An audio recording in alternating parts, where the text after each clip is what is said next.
Well, in all honesty, after we heard the instruction that prospective MHKs and existing MHKs might be precluded from decision making if they made comment on this project, the Mooir Vannin project, we felt that that was somewhat unfair, really, and not only unfair to existing MHKs, but unfair to those prospective MHKs who are knocking on people's doors and asking for their support in the next election, because obviously the biggest subject in the Garff area is the Mooir Vannin proposal, and it's the one thing that the AG's office has instructed them not to talk about or give an opinion on. Now, how much talking can you do before you form an opinion? I'm not sure. You can only say, I can't talk about it, or I'm not sure, or I can't comment on it. That's possibly the only things you can say without giving away why either you're for it or against it. And we felt that was somewhat unfair because not only for Garff, but for the whole island now, this is a massive project. And we feel that the prospective MHKs especially should have the opportunity to speak fully about it and give their opinion, because it is going to be absolutely the biggest subject on people's lips in the Garff area. How much of a problem has the current guidance about the Mooir Vannin wind farm been for the community? Well, it's caused a lot of confusion, really, because people are unsure what can be spoken about it. Can they speak to their prospective MHK on the subject of taxation or the budget or whatever else? People aren't all sure that it's just the Mooir Vannin thing. Certainly, we've had a lot of questions into the office here at Garff asking what they can ask. And I think that's fairly undemocratic, to be honest. It also kind of skews a little bit of an argument that they're saying that prospective MHKs or existing MHKs who go on to become members of the Council of Ministers can be included in the decision making if they haven't mentioned it. Now, if you look at that from a different aspect, that's almost kind of bribing people not to talk about it. If you're good and don't talk about it, we'll give you a job in the Council of Ministers. That you can look at it from that point of view. And certainly I think some people have looked at it from that point of view, that it's guidance on how to be in the Council of Ministers almost. What advice would you give to residents who have concerns about this guidance? Obviously, there you said people aren't sure what they can and can't ask candidates. Have you got any advice from your experience as being a commissioner for those residents who might have those concerns? Obviously, people in the Garff area, as well as the Mooir Vannin proposal, are worried about the future of the island's economy, the state of the roads, the health service, all aspects that everybody on the island's worried about at the moment. And this is a vital election to try and address some of those issues. And I would really say to residents of Garff is ask any question you want to, because this is your opportunity to make a difference. Ask any question on the doorstep you want to. And if you find that the candidate on the doorstep is unwilling to give you their opinion on the Mooir Vannin proposal, ask them if they are wanting to be within the Council of Ministers should they be re-elected. And if they say no, then you can tell them that they are perfectly entitled to give you their opinion on the Mooir Vannin proposal. There's nothing precluding them from doing that if they're going to just go in as an MHK. But if they say yes and they want to be an MHK, then you've got the decision as to whether you support the Mooir Vannin proposal or you don't support it, to vote for that person if they want to be a minister within the next cabinet. So I would just say that ask them any question you want to and form your own opinion of what that candidate's opinion is on the Mooir Vannin proposal and on taxation and on the health service and on transport roads and the other things that concern our residents and the residents of the whole island. Back to the letter, you've requested that the guidance be amended to a predetermination and predisposition.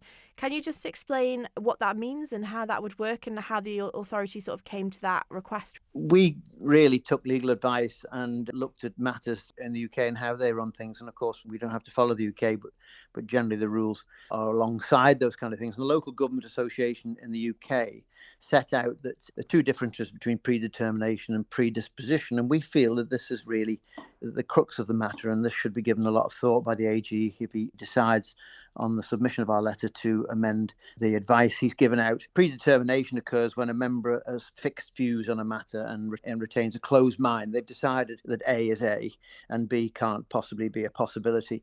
Whereas predisposition, a member realises all the benefits of A but is still willing to consider B. However unlikely, they will hear arguments about the other subject and will still keep their mind open to the possibility of changing their thoughts to option B instead of option A. So predetermination is a closed mind and predisposition is the possibility that they are open to the alternative sort of proposal. What do you think is the general feeling in Garff about the advice that's been given?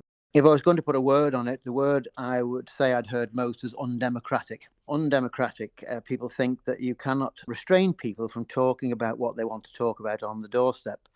And it might not be exactly like that as the AG's advice has been given out, but that is the conclusion that people have come to, is that they've been advised not to talk about a subject. Now, what about if something else happens? Putting Mooir Vannin to one side, what about if there's another very large and very important subject and the AG says that you can't give that advice out because we've yet to decide it in the Council of Ministers?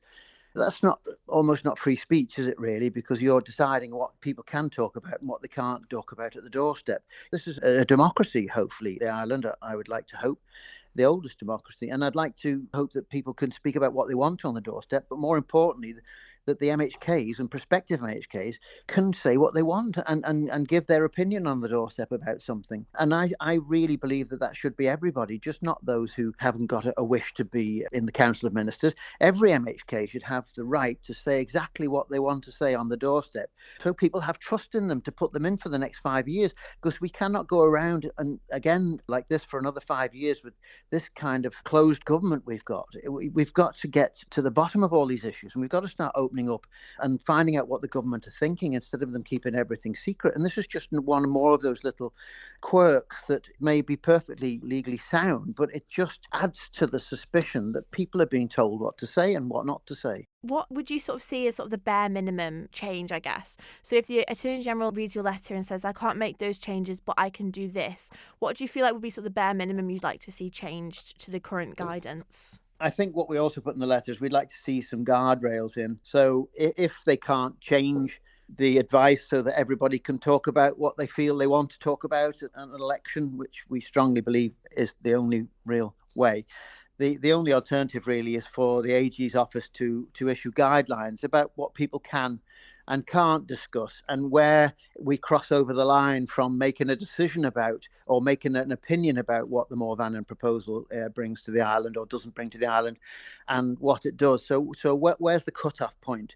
Can you say to somebody on the doorstep, oh yes, this is a very big issue and I'm extremely concerned about it and I would like to get into the House of Keys and discuss it in great length, and until that time I can't give you my opinion on it?